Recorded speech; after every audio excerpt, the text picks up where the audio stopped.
नमस्कार. आज होता संक्रांतीचा दुसरा दिवस म्हणजे करचा दिवस. पण काल एकादशी होती म्हणून आम्हाला आज घास टाकायचा होता. त्यामुळे मी आधी सकाळी देवघराची डीप क्लीनिंग करून घ्यायचं ठरवलं. सगळं देवघर आधी स्वच्छ करून घेतलं.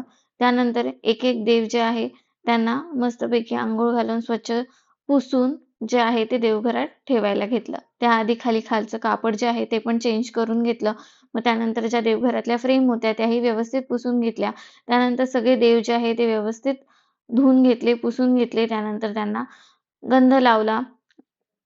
अशा पद्धतीने व्यवस्थित देवपूजा जी मी आहे ती करून घेतली आणि त्यानंतर मग स्वयंपाक करायला घेतला.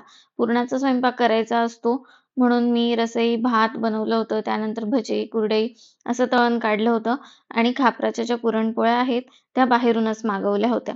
कारण की त्या पुरणपोळ्या मला काही येत नाही आणि छोट्या पुरणपोळ्या ज्या आहेत ज्या तव्याच्या पुरणपोळ्या त्या खायला घरी जास्त कोणी नव्हतं. आम्ही दोघंच होतो. त्यामुळे मग पोळी जी आहे ती बाहेरूनच मागवून घेतल्या होत्या. छान भजे केले होते. मस्त असे ताटाला लागतील एवढे भजे मी काढून घेतले आणि त्यानंतर मग ताट बनवायला घेतलं. तर त्यामध्ये मी आधी मस्त अशी रसई ठेवली आहे गरमागरम. त्यानंतर पुरणाची पोळी ठेवली आहे. मग कुरडई, अखंड कुरडई ठेवली आहे. भजे ठेवले.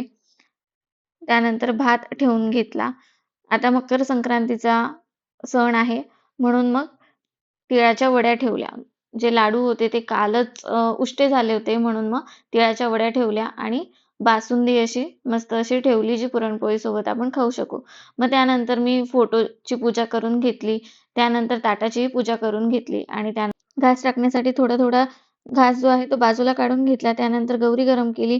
त्यावर थोडं तूप टाकलं आणि जो घास आहे तो टाकून दिला. असा होता आजचा दिवस. भेटूया उद्या. बाय.